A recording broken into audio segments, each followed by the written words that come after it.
Hi, my name is Emily and I was born and raised in Sydney, Australia, and I would like to tell you a few things about my experience of Australian culture growing up here. So some common greetings in Australia is g'day, particularly used like in the regional, like rural areas of Australia, not so much in the city.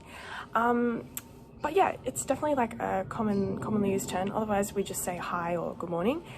In fact, when you go for like walks in like a park or on the street, depending on what time of day it is, you say, if you pass someone, you say morning or afternoon or evening as a sign of respect. It's just like a way to say that I see you to someone, which is quite nice. In Australia, we actually celebrate quite a wide range of festivals and holidays, just because our country, it's actually quite multicultural and diverse. Something up to 30% of the country are migrants, so obviously people bring their own traditions here and share it with the greater community. Yeah, so things like Diwali and Eid, when those holidays or those festivals are on, normally you'll see like local councils or local governments kind of assist those communities in hosting events, yeah, which is great. In terms of the holidays that are actually kind of recognized with a public holiday, that's more so the Easter period, kind of around like March, April, and the Christmas period, New Year's period, which is like at the end of the year. But yeah, there's really quite a wide range of holidays that we celebrate. One really important aspect of the Australian identity is the Aboriginal and Torres Strait Islander First Nation peoples of Australia, so the Indigenous people of Australia.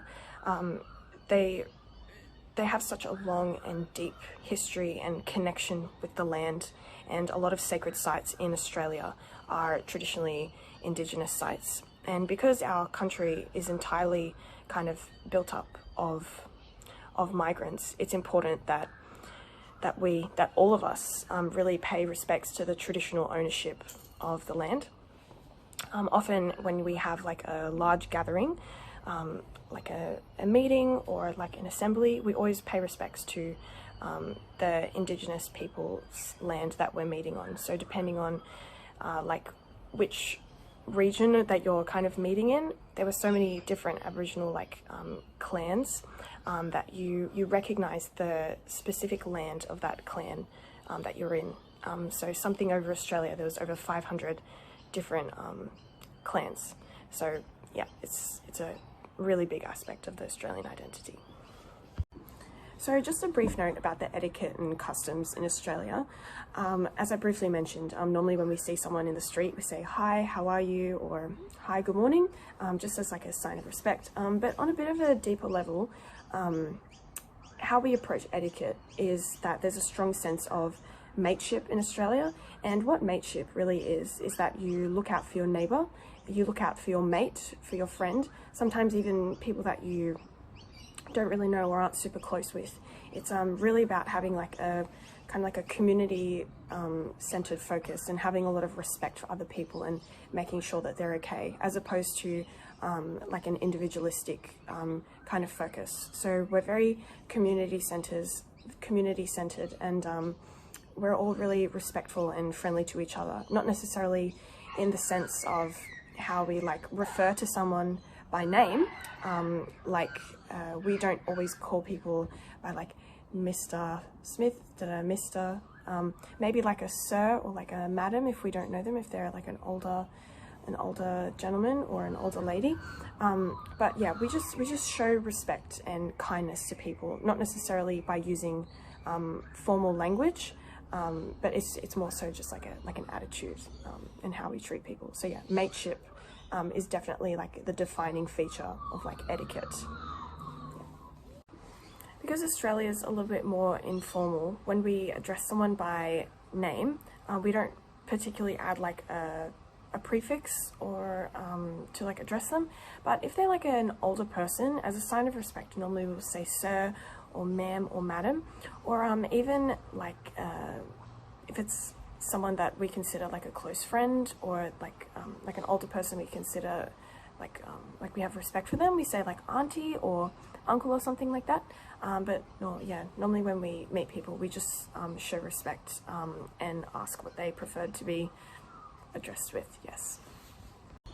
Just a brief note on religion in Australia. So in Australia you have freedom to practice whatever religion you choose, and Australia is a very multicultural place, so there is a lot of religions and religious traditions that are expressed here.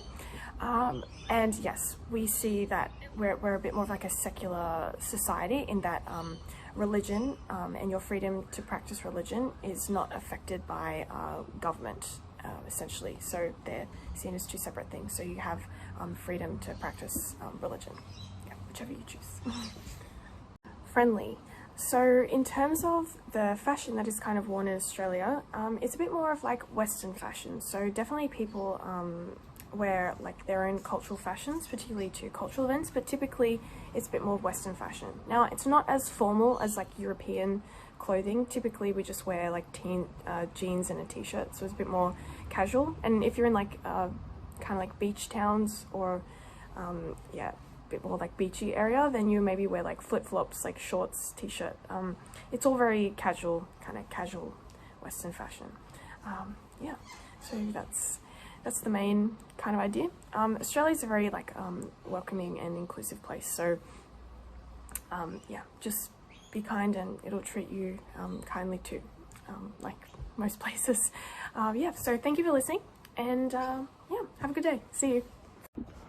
In Australia, we actually celebrate quite a wide range of festivals and holidays, just because our country, it's actually quite multicultural and diverse. Something up to 30% of the country are migrants, so obviously people bring their own traditions here and share it with the greater community.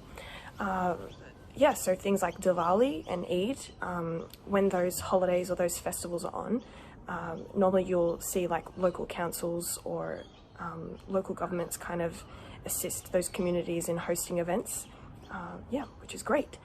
In terms of the holidays that are actually kind of recognized with a public holiday, that's more so the Easter period, kind of around like March, April, and the Christmas period, New Year's period, which is like at the end of the year.